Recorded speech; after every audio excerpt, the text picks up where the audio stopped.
All right, folks, welcome to another Flow Conversation. This week, we're going to be pitting two concepts against each other, two ideas against each other, roadmaps versus flow.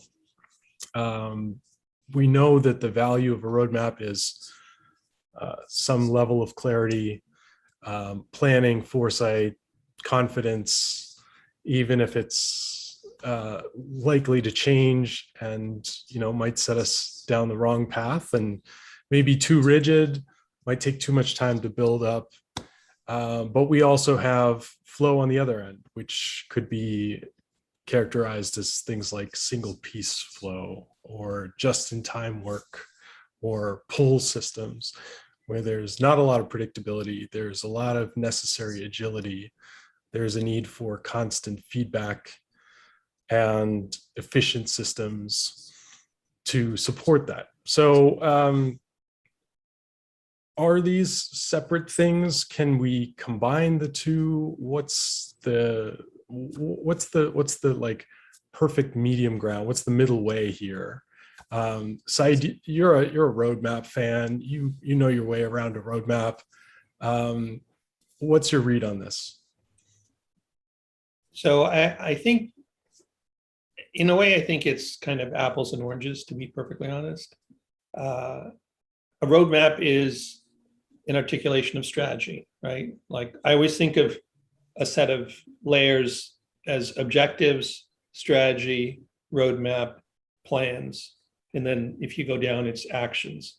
And objectives are what you're trying to achieve. Strategy is kind of the big ticket, how you want to achieve those things. Roadmap is what falls out of those strategies in terms of the big ticket things you need to do to achieve those objectives, right? So there's the strategy, and then the roadmap is kind of the time-based articulation of that.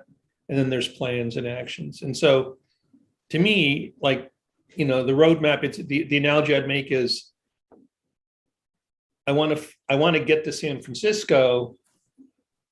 That's the objective, and the strategy is that I'm going to fly and I'm going to do certain things and whatever, and then the flow and all these other things are the actual literal actions. Like, I have to check in at the terminal, and I have to go through customs, and it's just, they're just two different levels of what you're trying to do. So working together, not necessarily at odds, but sort of the ideal would be to have both working in concert.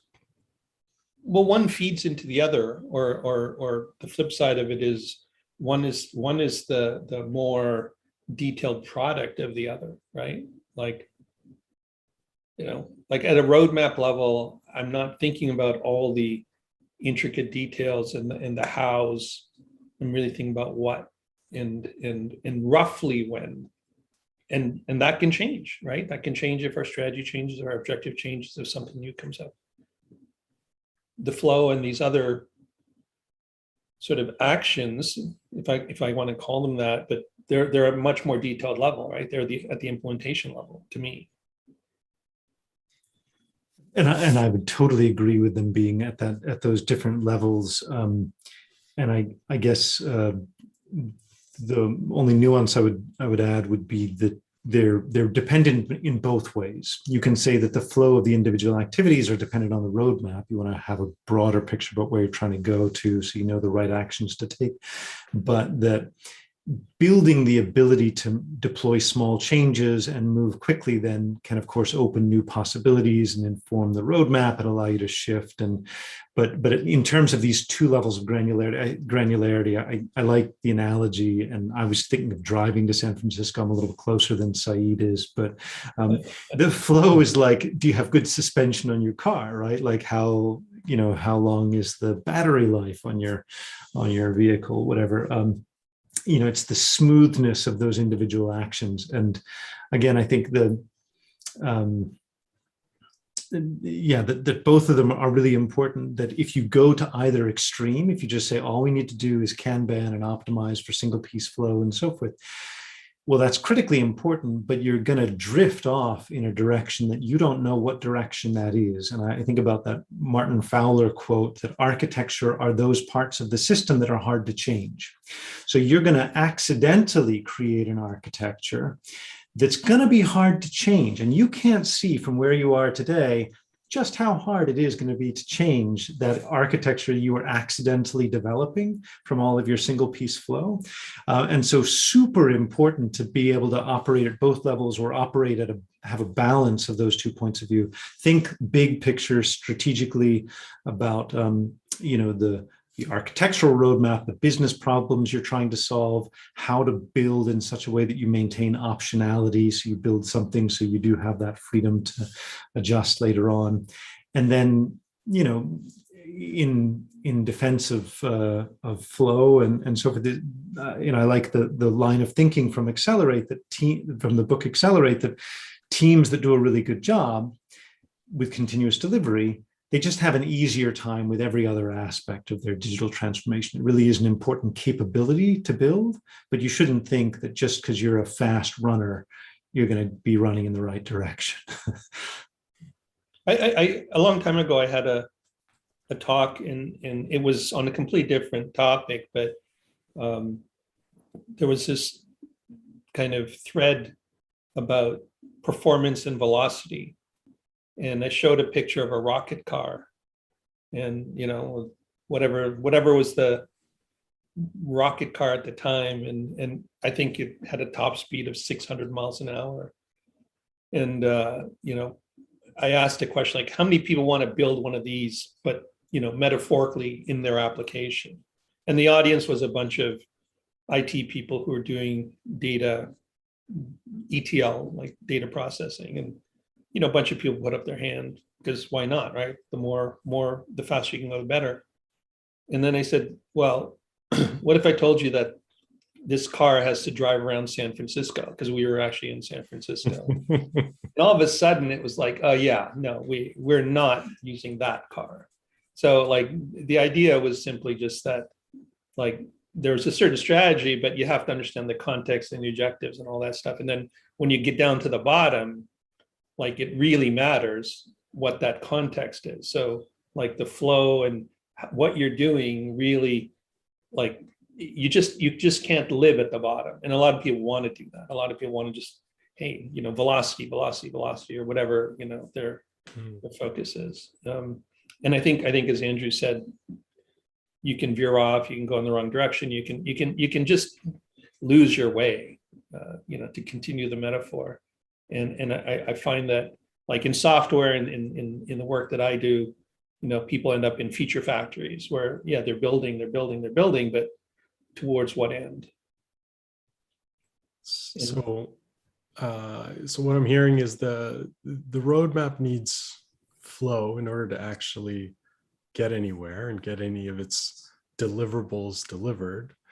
And flow needs a roadmap lest it veer off into obscurity or get lost, or just never end up anywhere specific. And before you build a rocket car, it pays to consider your environment and step back and say, what ratio is ideal for our situation? Should we be leaning more towards flow, leaning more towards clarity of direction? Because I think that's informative for folks at different stages. If you are experimenting, if you are trying to navigate unknown territory, then flow might be very desirable, right? The rate of learning might be the most important thing. And vice versa, if you're steering a very large and expensive ship that takes ages to move, perhaps you want to be very clear. Or maybe it's just not even the speed of or the relative agility, but just the sheer number of people that need to be rowing in the same direction might need a level of clarity and stability that allows them to operate somewhat autonomously without going off in the wrong direction. Yeah, I always think that aligning on objectives is the most important thing. Like oftentimes you think you're aligned on objectives and you're not, and then stuff happens. But I think starting off with that as just a very explicit goal. Are we really aligned? Are we all working toward the same thing? Are we rowing in the same direction? Whatever cliche you want. I think that alone pays huge dividends. Everything else aside, like, and I've seen where people thought they were working towards the same objectives and they weren't, and just, towards the end of whatever process they were in, oh, wait a minute, I thought we were doing this. I thought we're doing that, right? So they could have had great flow, they could have had great whatever, but they weren't achieving their goals. And in the end, if you align on objectives, then it's really a tactical decision of how to reach them. And I personally find that's much easier to resolve.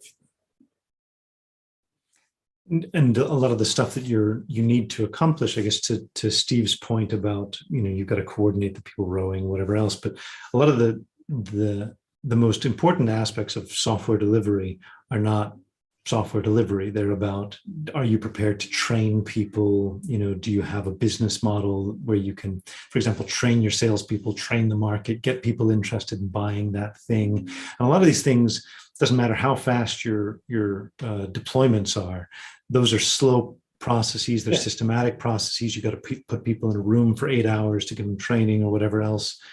You've got to coordinate lots of different groups, and that you really need to consider the macro challenge you're trying to accomplish and be thoughtful about that. I think you actually make a great point, Andrew, which is that, and I don't know when it happened, or maybe it's in the process of happening, but there was a period of time where technology was the bottleneck. And I think now we are the bottleneck. Like, we can produce software, for lack of just a general term, but we can produce software remarkably quickly, writing code and deploying it and whatever. But all the other stuff around it and all the things that people need to do to consume it properly are where I think most of the friction lies and most of the bottlenecks lie. And so I think as we move forward, like it's like turning on a light switch. Well, the light's on now. What are you going to do? I don't know. Let me look around and figure out what's around here. And the technology is not the barrier anymore. Well, it sounds like a great place to leave it. Thank you, everybody, for joining, and we will see you next week.